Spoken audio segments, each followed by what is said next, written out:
journal avec STM Transport Voyageurs. Une nouvelle façon de voyager.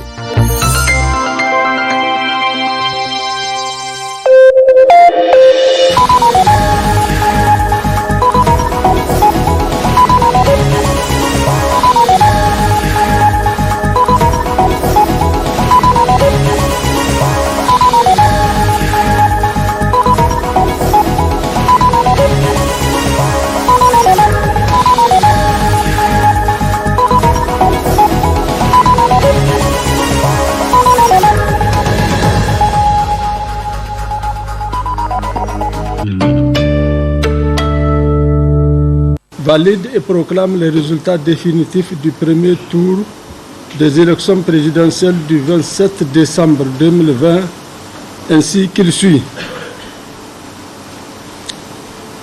Nombre de bureaux de vote 25 978. Nombre de bureaux de vote parvenus 25 803.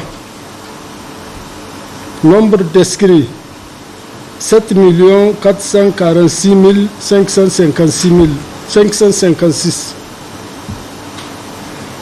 Votants sur liste. Nombre de votants 5 025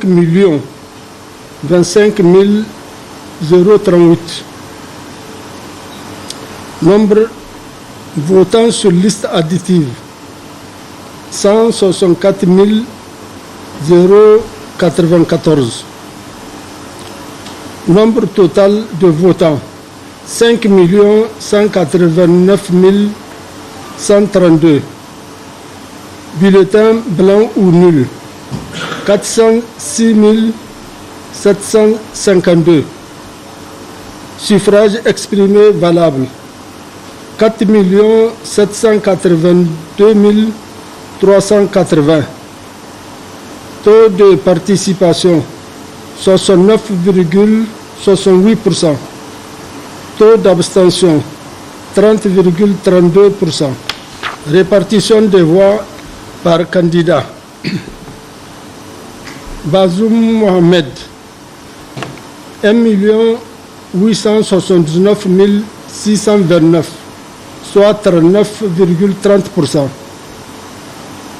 Mohamed Ousmane 812 412, soit 16,98%. Seyni Oumarou 428 083, soit 8,95%. Albade Abouba 338 511, soit 7,07%. Yacoub Ibrahim 257 302, soit 5,38%.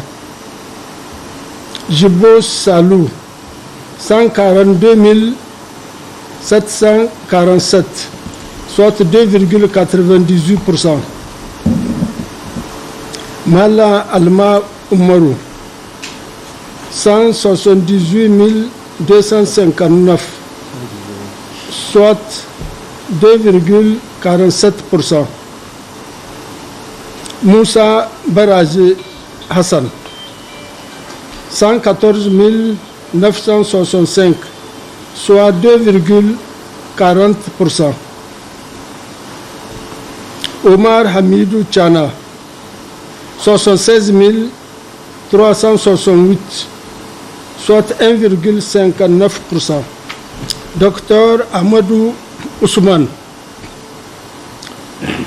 63 396, soit 1,32%. Garba Suleiman 61 158, soit 1,27%. Ousmane Idi Angou 56 100, soit 1,17%. Nassirou Nayoussa 41 697, soit 0,87%.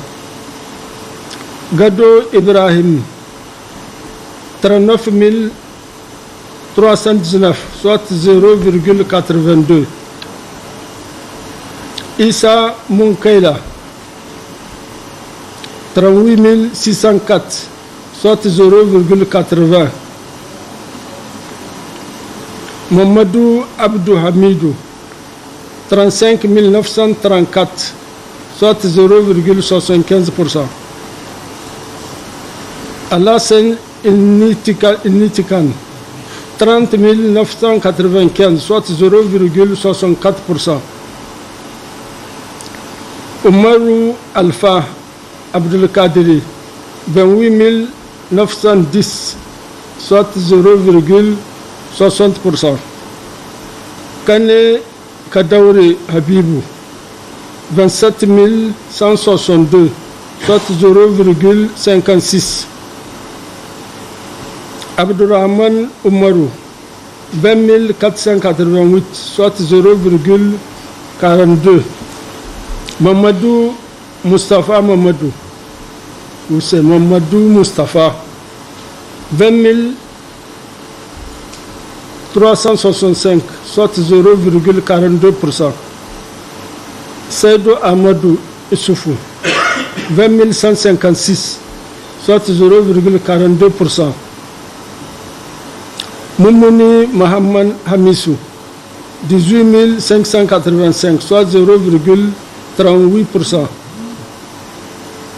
Baré Menassara Jibril, 17 233, soit 0,36%. Adolphe Sagbo, 17 060, soit 0,35%. Issoufou Idrissa, 16 995, soit 0,35%. Boubacar Sissé Amadou, 16,835, soit 0,35%. Talata Doula Mamadou, 16 768, soit 0,35%. Suleiman Abdallah, 14 282, soit 0,29%. Oumarou Ide Ismaël, 12 062, soit 0,25%. Constate qu'aucun candidat n'a obtenu la majorité absolue des suffrages au premier tour. Constate que les candidats arrivés en tête lors du premier tour sont Mohamed Bazoum avec 1 879 629 voix, soit 39,30%. Mohamed Ousmane avec 812 412 voix, soit 16,98%. La Cour déclare par conséquent Mohamed Bazoum et Mohamed Ousmane candidats au deuxième tour des élections présidentielles. Dit que le présent arrêt sera notifié au président de la Commission électorale nationale indépendante CENI et publié au journal officiel de la République du Niger.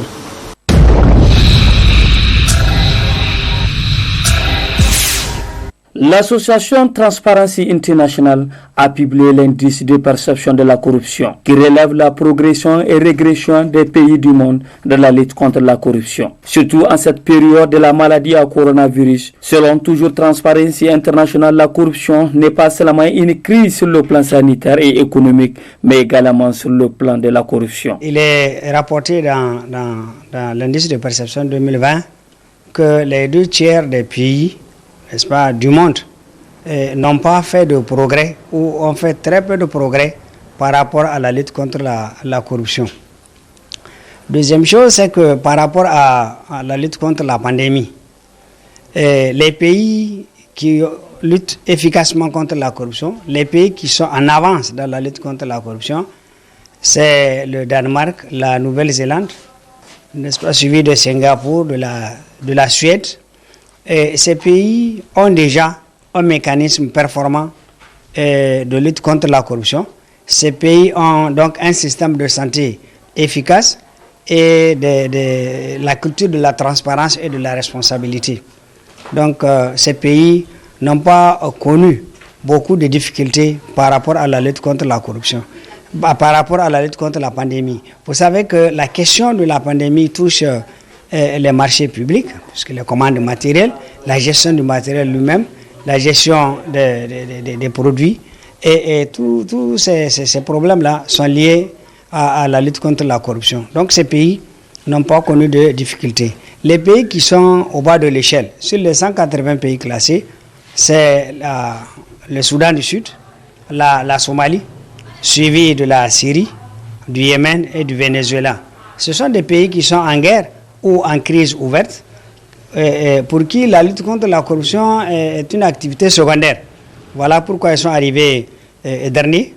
Et surtout par rapport à la lutte contre la pandémie, le système de santé n'est pas efficace, le système de santé la gestion n'est pas transparente et la responsabilité n'est pas très engagée.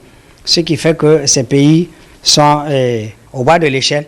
Il constitue la queue dans les 180 pays classés. Selon toujours le président de l'association Transparency International section Niger, beaucoup reste à faire de la lutte contre la corruption. Je dirais que le Niger n'a pas régressé et n'a pas progressé. Cela veut dire que du point de vue de la lutte contre la pandémie, il n'y a pas beaucoup de difficultés. La gestion a été efficiente et efficace. Mais du point de vue de la lutte contre la corruption de manière globale, il y a beaucoup à faire. Donc cette question mérite justement qu'on s'y penche. La lutte contre la corruption, c'est l'affaire de tout le monde. Pouvoir public, citoyens, acteurs de la société civile, tout le monde doit s'y mettre, tout le monde doit mettre la main à la pâte si nous voulons avancer.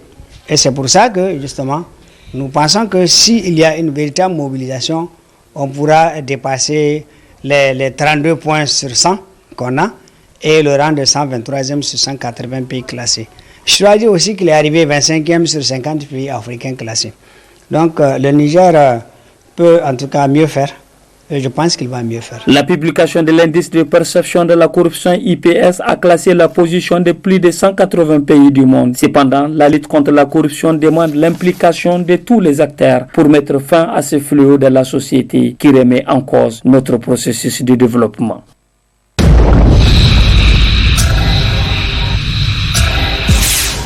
Nous libérer de la tradition, mais la tradition n'est pas un carcan pour nous. La tradition ne nous amène à assujettis. La tradition n'assujettit personne, n'est-ce pas? Mais pour être moderne, mais moderne qui veut? Souvent même, moi je me dis que la modernité est un état d'esprit, n'est-ce pas? Ça dépend de ce que vous comprenez comme modernité, par modernité, n'est-ce pas? De l'autre côté, nous disons que la modernité est l'amélioration des conditions de vie d'un peuple, n'est-ce pas? Maintenant, la tradition, on a dit, c'est la transmission en continu de nos valeurs culturelles depuis des temps immémoriaux, n'est-ce pas, jusqu'à plus l'infini, n'est-ce pas? Et que ce matériel-là, comment on appelle ça, ce patrimoine immatériel qui est la tradition, n'est-ce pas, est notre identité culturelle. Donc c'est notre miroir. C'est notre miroir, on vient se mirer, n'est-ce pas? Parce que pour aller de la tradition à la modernité, en fait c'est un voyage, n'est-ce pas? Vous voulez aller vers l'inconnu. La tradition, c'est déjà maîtrisé, c'est sûr, on sait c'est quoi, n'est-ce pas? Mais vous ne pouvez aller dans le moderne que lorsque vous êtes certain de qui vous êtes, d'où vous venez, n'est-ce pas? Mais si aujourd'hui on dit est-ce qu'il faut se libérer de la tradition pour être moderne? Non. Moi je pense que c'est la modernité qui souffre, n'est-ce pas? C'est la modernité qui en souffre. Vous prenez l'exemple. Moi on est ici à Niamey, n'est-ce pas? Entre parenthèses, le temple de la modernité, pour nous Nigériens, Niamey. Quand vous partez, vous voyez les échangeurs, vous voyez ceci, cela, machin, tout ça. Ok, d'accord. Mais le téléphone a un prix. La maison, 2, 3 chambres, salon, ça a un prix. Le climatiseur a un prix. Le ventilateur a un prix. L'eau a un prix. Il faut payer. Ça, c'est le coût de la modernité. Et si vous voulez être vraiment moderne, vous vous déplacez, N'est-ce pas? Vous êtes femme pour aller à un baptême, à un mariage où tout le monde se retrouve. Vous avez 50 000 francs de salaire, vous allez à un baptême ou à un mariage où les femmes qui ont, ou les hommes qui ont 200, 300, 500, 1 million, ou même des hommes d'affaires, vous êtes obligés, si vous voulez rentrer à l'intérieur de ce cercle-là, il va falloir que c'est encore à Dakar. Donc, il faut aller chercher des tenues qui coûtent vraiment excessivement cher, les porter et puis être avec ces gens-là. C'est le coût de la modernité.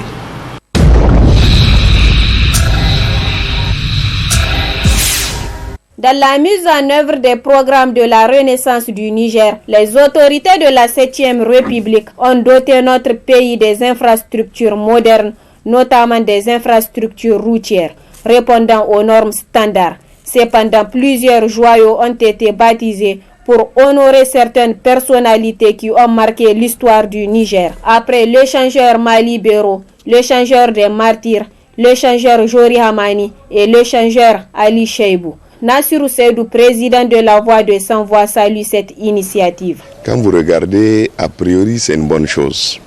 Mais on peut se poser la question ou se demander sur la base de quels critères ils sont en train de choisir tel ou tel endroit, telle ou telle localité pour tel ou tel nom. Quand vous regardez, à mon humble avis, le dernier qui a été fait pour l'ancien président de la République, Tanja Mamadou, qu'on délocalise jusqu'à Difa, en tant qu'ancien président, à mon avis, non seulement l'aéroport de Difa est trop petit pour porter le nom d'un grand homme comme Tanja Mamadou, et aussi il doit avoir une place à Niamey comme tous les autres présidents de la République, où les gens de Niamey doivent se rappeler de Tanja quand ils regardent ça. D'autre part, quand vous regardez, ce n'est pas visiblement de ça que les habitants ont besoin pour se rappeler des grands hommes. Chaque homme, les populations se rappellent de lui en fonction de ce qu'il a eu à faire de bon ou de mauvais au moment où il dirige la population. Un symbole, c'est vrai, c'est quelque chose. Quand tu passes, tu vas regarder, tu vas dire, bon, celui-là c'est Tanja, celui-là c'est Alger. Mais ce n'est pas ça le problème. Ou ce n'est pas ça le bonheur ou le bon souvenir pour le citoyen. Le bon souvenir, c'est qu'à chaque fois que tu es dans ta chambre, quand il y a une situation qui se présente, qui est contraire à ce que Tanja a fait, ou ce que Ali Cheibou a fait, ou ce que Kouncha a fait, tu vas te rappeler, ah, voilà, nous avons perdu des grands hommes. Si un tel était là, ça là n'allait pas se passer. Et c'est ce genre de souvenirs qui restent immortalisés dans les mémoires des gens. D'autre part, les autorités de la 7e République devraient revoir leur politique de développement et donner une place importante aux secteurs sociaux de base. C'est bon de baptiser les différentes infrastructures, mais il faut en tenir compte de l'existentiel. Il faut encadrer, il faut asseoir, il faut consolider l'existentiel. L'existentiel, c'est l'intégrité du pays, c'est la santé de la population et l'éducation de la population. En tout ça, là, je pense bien que j'aurais aimé qu'aujourd'hui, le président de la République sorte nous dire que compte tenu de certaines situations difficiles que nous vivons, surtout sur le secteur éducatif, j'instruis l'ensemble du système éducatif de faire une situation, parce qu'il y a une réserve de 30 milliards pour injecter dans le système éducatif. Tout le monde va l'applaudir. J'aurais aimé que le président dise, en réalité, compte tenu de l'état délétère, de l'état de santé de la population, aujourd'hui le plateau technique ne suit pas ce que je suis en train comme infrastructure, eh bien j'ordonne qu'on investisse 30 milliards pour les plateaux techniques, pour les différents hôpitaux, afin que la population puisse en bénéficier. Aujourd'hui, j'aurais aimé que le président dise, malgré ce que l'État a consenti comme effort pour équiper nos FDS, l'État a décidé, compte tenu des contingences actuelles, d'augmenter 30 milliards pour encore garantir les matériels à ces FDS, parce que la situation est telle qu'elle exige.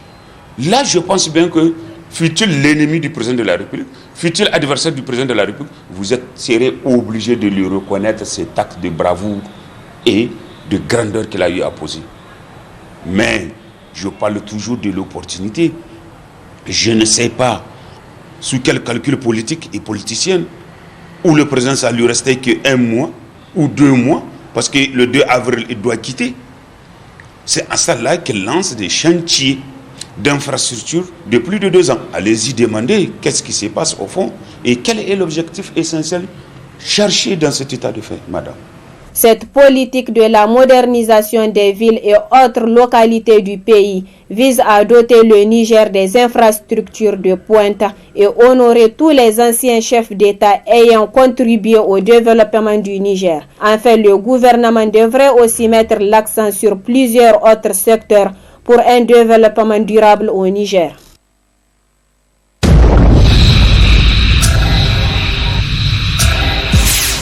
Financée sur le fonds propre de l'État, la construction de l'échangeur du rond-point des armées va désenclaver les difficultés des trafics à Niamey. Une cérémonie riche en couleurs qui a vu la présence de plusieurs personnalités, en tête le président de la République, chef de l'État, El Haj Issoufou Mahamadou, le président de l'Assemblée nationale et plusieurs autres personnalités. Ces travaux de construction de ce 4e échangeur traduit la volonté politique des autorités de la 7e République à travers le programme de la Renaissance Acte 2 afin de moderniser la capitale Niamey. Pour le président de la délégation spéciale de Niamey, celui-ci se réjouit de cet engagement du président de la République de rendre Niamey Niala, Niamey la coquette. C'est une façon de baser la renaissance du Niger et particulièrement la renaissance urbaine de Niamey sur des grandes valeurs, sur des valeurs sûres.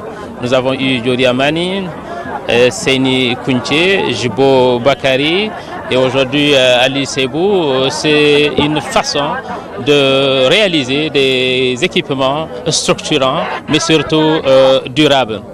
Et c'est une reconnaissance double. C'est non seulement un ancien chef d'État, mais aussi c'est un grand chef militaire. Cette place s'appelle la place de l'armée. Donc aujourd'hui, c'est une gratitude double que le président de la République porte non seulement au général Ali Chebou, mais aussi à l'armée nigérienne aujourd'hui, qui est en train de faire un travail remarquable dans la sécurisation de notre pays. Prenant la parole au lancement des travaux de ce 4e échangeur, le ministre de l'Équipement par intérim est revenu sur les différentes réalisations relatives à la modernisation de la ville de Niamey. Au cours des 10 dernières années, la ville de Niamey a été dotée de diverses infrastructures, notamment routières, aéroportuaires, hôtelières, un centre de conférence moderne, des immeubles administratifs et des aires de repos qui de nos jours font sa fierté. Après la première phase de la voie express, dont les travaux ont été récemment réceptionnés. Fidèle à vos promesses, vous présidez aujourd'hui le lancement des travaux d'aménagement de l'échangeur du rond-point des armées que vous avez décidé de baptiser échangeur Ali Seibou, en hommage à l'ancien président de la République arraché à notre affection en 2011. Je voudrais à cet égard signaler et saluer la présence de sa famille à cette cérémonie. Et comme l'a indiqué tout à l'heure le présentateur, la famille voudrait vous adresser un mot de remerciement. Mesdames et messieurs, cet important ouvrage est composé de 2 viaducs à poutres en béton armé, un ouvrage de transfert en béton armé, une rampe de béton armé d'accès à l'ouvrage de transfert, 4 rampes en terre armées et accès au viaduc, et une trémie pour assurer la fluidité du trafic d'est en ouest. Ces travaux, une fois achevés, permettront d'optimiser l'utilisation de la voie express et de désengorger ce carrefour, l'un des principaux de la ville de Niamey. Ces travaux de construction du 4e échangeur seront exécutés par l'entreprise Soja Satom en hauteur de 30 milliards de francs CFA sur 26 mois. Après l'échangeur Malibero, l'échangeur des Martyrs, l'échangeur Jori Hamani, c'est l'échangeur Ali Seibou. Un joyau qui facilitera sans nul doute la libre circulation à Niamey. Une infrastructure routière qui répondra aux normes nationales et internationales d'autre part.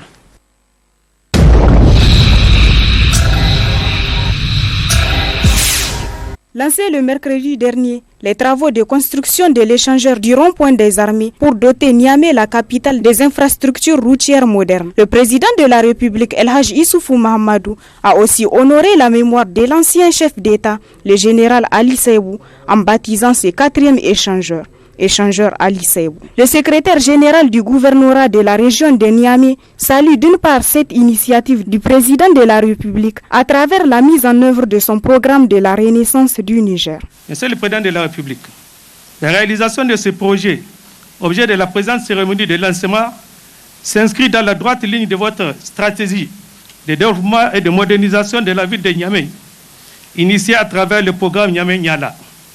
De par son emplacement, cet échangeur, à ce grand carrefour appelé rond-point 6e ou rond-point des armées, constitue pour nous, habitants de Niamey, un grand et inoubliable cadeau de revoir de votre part. Il me plaît de vous présenter les chaleureuses salutations et toutes les félicitations des populations de Niamey, à vous et à votre gouvernement, pour l'attention toute particulière que vous n'avez cessé de manifester à l'endroit du peuple nigérien en améliorant chaque jour davantage ses conditions de vie à travers vos multiples réalisations et celles dont la région de Niamey a eu le privilège de bénéficier en toute responsabilité historique. Nous rappelons à l'opinion les domaines ci-après. Infrastructure routière. Nous notons la route Est-Ouest, les voies d'accès au 2e pont de Niamey, les 3 échangeurs, Mali-Béro, rond-point des Martyrs, échangeur Diori Hamani, la reprise des boulevards de l'Azawad et de l'Ader, la réalisation de la route Niamey, Goudel, Tonibia, Tondoukware et le boulevard Askia Mohamed. La construction de 21 km, phase 1 de la voirie urbaine de Niamey appelée boulevard Tanimoun. Dans les autres domaines, Excellence pour accueillir vos illustres hôtes du sommet de l'UIA, vous avez initié la rénovation totale de l'aéroport international Diori Hamani, aujourd'hui un fleuron dans la sous-région.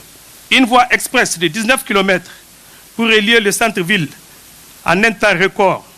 Et pour couronner le tout, vous avez procédé à la construction dans le même délai de plusieurs infrastructures hôtelières de grand standing et d'un superbe et majestueux centre de conférence Mahatma Gandhi qui fait aujourd'hui de Niamey un des grands centres de rencontres en Afrique. Présente à la cérémonie, la famille de l'ancien chef d'État Ali Seibou n'a pas manqué d'exprimer ses sentiments de satisfaction d'avoir honoré la mémoire d'un grand homme d'État. Au nom de la famille Feu Général Ali Seibou, de vous adresser leurs sincères remerciements au président de la République, en particulier, qui a bien voulu honorer et immortaliser la mémoire de notre défunt père en baptisant cette infrastructure échangeur général Ali Seibou. C'est le lieu ici de le souligner solennellement que la famille Ali Seibou a été profondément touchée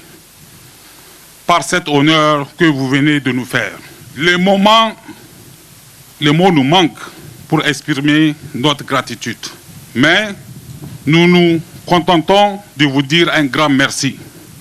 Et qu'Allah le Tout-Puissant veille sur vous et sur le Niger. Je vous remercie. La concrétisation de cette infrastructure routière traduit l'engagement politique du président de la République de moderniser Niamey, la capitale, à l'instar des autres villes de la sous-région.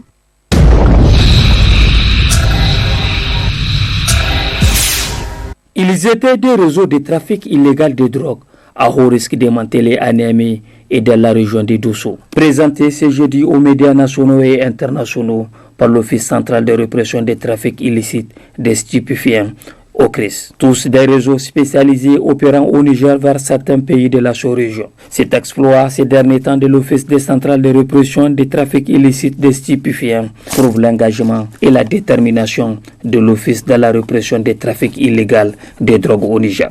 Pour le premier réseau, le 11 janvier 2021, l'Office recevait de ses sources une information par rapport à un trafic de drogue longtemps établi entre plusieurs pays de la sous-région impliquant des personnes de nationalité nigérienne. Après plusieurs jours d'investigation, l'Office central de répression du trafic illicite de stupéfiants interpelle le 13 janvier 2021 au quartier aéroport de Niamey un individu de nationalité nigérienne en possession de 119 briques de cannabis d'un poids de 98 kg 455. Pour le second réseau, l'exploitation et le recoupement de plusieurs informations concordantes ont permis à l'Office central d'interpeller dans la nuit du 22 au 23 janvier 2021, après 8 semaines d'investigation à Niamey et à Dosso, 4 individus de nationalité nigérienne et de saisir 150 000 comprimés de tramadol 250 mg de marque royale en provenance du Bénin dans un village situé à 3 km de Dosso. Les opérations ont également permis de saisir un véhicule et une dizaine de téléphones portables. Le tramadol saisi, dont la valeur marchande s'élève à plus de 150 millions de francs CFA, est destiné à l'exportation vers certains pays arabes. Pour Madame Maïdama Hadiza, représentant le parquet du tribunal de grande instance hors classe de Niamey, force reste à la loi face à cette nouvelle recrudescence des trafics illicites des stupéfiants. Comme il est devenu une routine pour nous, chaque fois qu'ils font ce genre de prise, le parquet vient pour les applaudir et les encourager. Malheureusement pour nous, chaque fois, malgré les efforts que nous fournissons dans la lutte contre ce trafic, on a l'impression que ça ne fait qu'augmenter. Ce qui est encore plus dangereux aujourd'hui, la drogue que nous vous présentons n'est pas celle que nous avons l'habitude de vous présenter. Le dosage a été augmenté. Maintenant, c'est 250 mg au lieu de 225. Et une fois quand on était là, on vous avait parlé de Donga ou Aradou, qui était une drogue sérieusement dangereuse qui détruisait les systèmes nerveux des jeunes hommes qui consommaient, qui rendait les gens fous et consorts. Mais encore c'est pire maintenant, la dose a été encore augmentée. C'est une drogue qui vient d'un pays voisin, même si la marque, nous avons l'habitude de la saisir, le dosage est différent. En dehors du tramadol, donc 250 mg, nous avons ici à notre présence 150 000 comprimés. Nous avons du cannabis qui est ici à côté aussi. C'est 119 briques de cannabis qui ont été pris, pesant plus de 98 kg. Ceux qui ont été pris avec le cannabis sont déjà déférés au parquet et une information a été ouverte à leur encontre. Donc la nouvelle procédure sera ouverte par rapport aux propriétaires de ces 150 000 comprimés de tramadol. Cette recrudescence du trafic illégal de drogue mérite la collaboration de tous afin de faire face à ces fléaux dans notre société. Enfin, l'Office appelle les autorités administratives et coutumières à multiplier beaucoup d'efforts dans la sensibilisation de la population, surtout riveraine du fleuve, dans la lutte contre les trafics de drogue.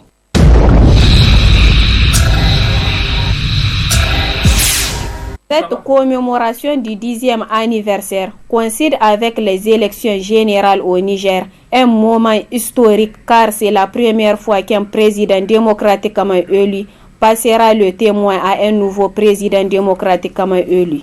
Profitant de cette occasion, le Rassemblement de jeunes pour la renaissance du Niger a fait le bilan de ses activités. Le BNRGRN, fidèle à sa tradition, soucieux du devenir, du développement du pays et dans sa vision de recherche de solutions pour prévenir les conflits en période électorale, ainsi que de contribuer à des élections libres, transparentes et apaisées, a jugé utile de placer son 10e anniversaire sous le thème « Prévention des conflits politiques par, durant et post-électoral au Niger » pour accompagner et soutenir l'effort de l'État à travers la Commission électorale nationale indépendante CENI dans cette mission combien importante d'organiser dans la sérénité requise des élections libres, transparentes, honnêtes, apaisées, inclusives et acceptées de tous. Dans la foulée, le RGRN demande au gouvernement de prendre toutes les mesures, toutes les dispositions pour mobiliser tous les moyens dont la Commission électorale nationale CENI a besoin pour que les prochaines élections soient libres, transparentes, inclusives et apaisées. Prenant en compte les exigences du moment, à savoir les mesures de lutte contre la Covid-19, pour éviter que les élections soient une cause de propagation de la maladie, d'une part, et de l'autre, la question sécuritaire, afin de permettre aux citoyens vivant les zones affectées d'accomplir leurs devoirs en toute quiétude. Profitant de l'occasion, le président du Rassemblement des jeunes pour la renaissance du Niger, RJRN, Anda Moussa, a remis un témoignage de satisfaction au rapporteur de la Commission électorale nationale indépendante CENI, Nafi Ouada, pour ses efforts dans l'accompagnement des organisations de la société civile. Je suis très ému d'abord de l'invitation et de l'honneur fait par le Rassemblement des jeunes pour la renaissance du Niger, avec ces témoignages de satisfaction que je dédie à tous les acteurs de la société civile pour la réussite depuis l'enrôlement électoral biométrique en République du Niger, la tenue des élections locales le 13 décembre et la tenue des élections générales, à savoir la présidentielle couplée aux législatives le 27 décembre 2020. Et Inch'Allah, je souhaite à ce que la jeunesse en général et tous les acteurs de la société civile, de façon assez particulière, que le soutiennent la Commission électorale nationale indépendante pour la réussite du second tour, à savoir le 21 février 2021.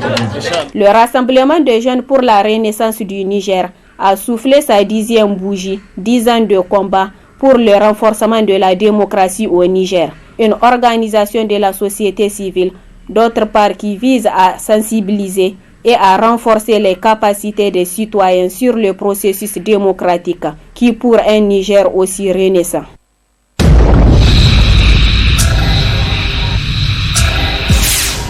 La tradition est une transmission en continu de la culture, d'une identité culturelle d'un peuple, n'est-ce pas? Et cette transmission